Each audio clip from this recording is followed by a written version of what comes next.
When it comes to finding the minerals, the percentage of minerals that are in igneous rocks, we need to use the reference table. I'm looking at page number 6 of the reference table. They have these rocks organized a couple different ways, so I want to point out to you how this table works. These are the names of the igneous rocks that you're primarily responsible for in earth science. So we have all of these names of particular igneous rocks. One way that the table is organized is if I look right here, it indicates that these rocks here are extrusive igneous rocks. Now remember, extrusive rocks are going to have small crystals.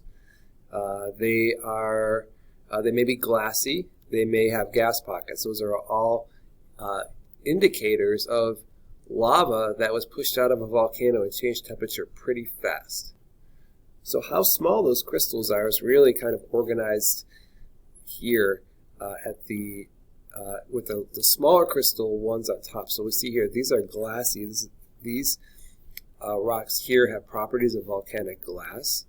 Some of them are non-vesicular. Vesicular means having gas pockets, and some of them are vesicular. Pumice and scoria are glassy, but with gas pockets.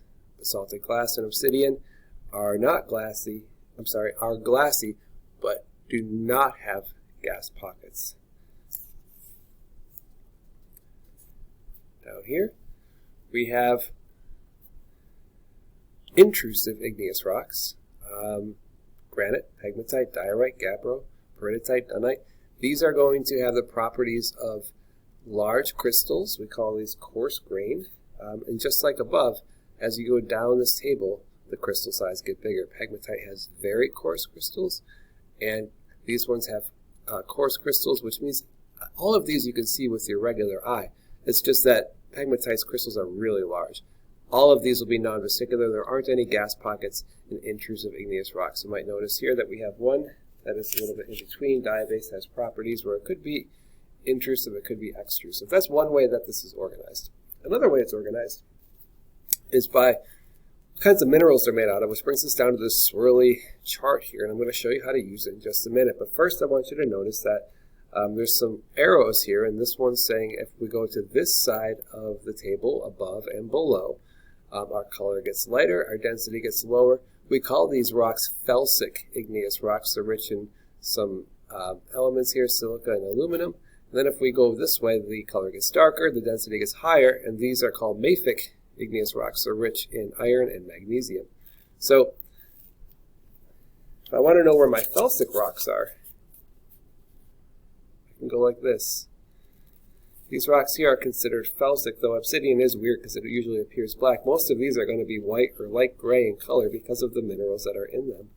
Those are the colors of the minerals that are in them. These ones here are what we call intermediate igneous rocks. They tend to be speckled black and white, about even amounts, because of the minerals that are in them. They tend to have a black and white or a gray color. These ones over here tend to be darker igneous rocks. We call these mafic. They usually appear black or dark gray in color.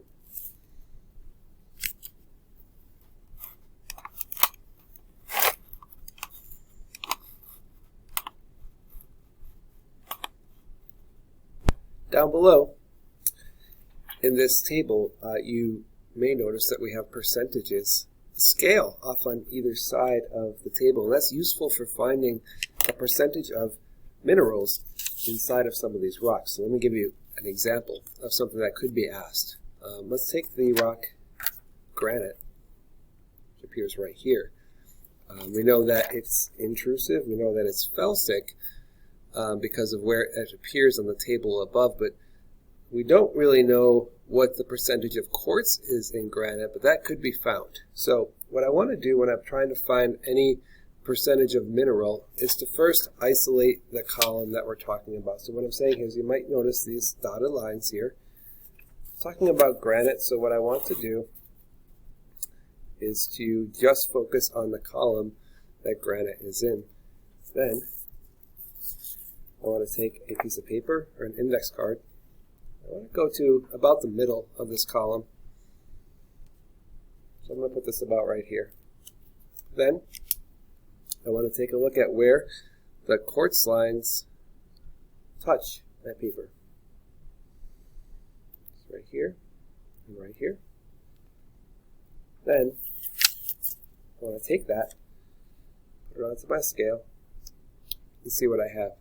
So in this case, each one of these little lines is worth 5, it's looking like. So it looks like my index card is a little folded here. It's like I'm at 25, 30, 35, maybe 40%.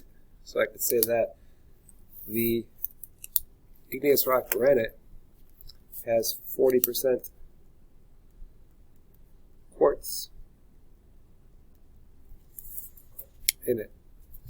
And that would be fine. It's earth science, so close counts. If I said 37% or 43% or even 45%, I would most likely get the answer correct, even on a Regents.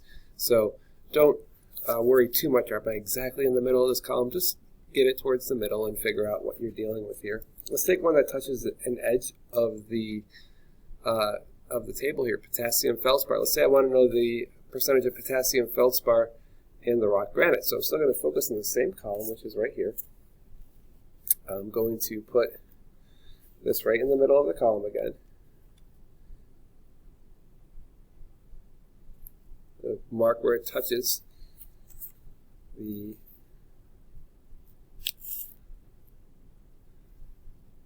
paper. Move this down, and I'm at about 25% plagioclase feldspar. I'm sorry, that was potassium feldspar.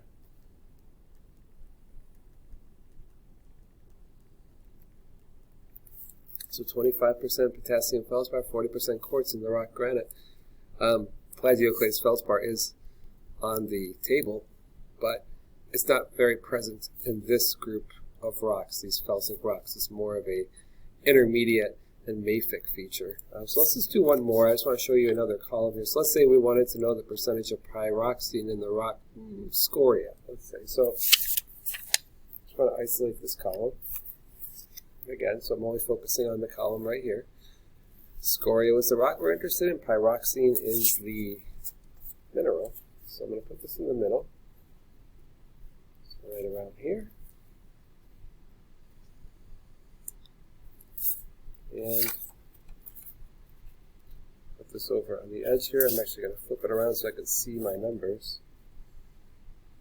I'm looking at about 70% pyroxene in the rock scoria. Does that make sense? Yeah, probably. Look at how much pyroxene appears to kind of dominate this particular column. So it's probably a reasonable answer. We do have some smaller columns here, just so you're aware of. Peridotite only has a couple minerals in it, pyroxene and olivine. We have a rock called dunite, which is a monomineralic igneous rock. Kind of strange, but it only has olivine in it as a mineral. And then the column to isolate, of course, from the intermediate is just this middle column. So if you're asked about any of these ones here, you would do the same process, but only focusing on this column here. So I hope that that makes sense.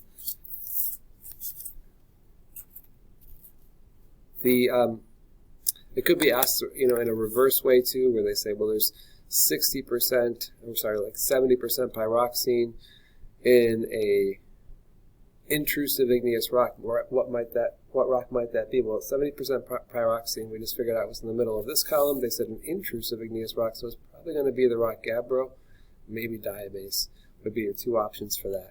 So that's how the questions are usually presented. If you have any questions about this, please see me at the end of class or in DLO, and I'll be happy to clarify further.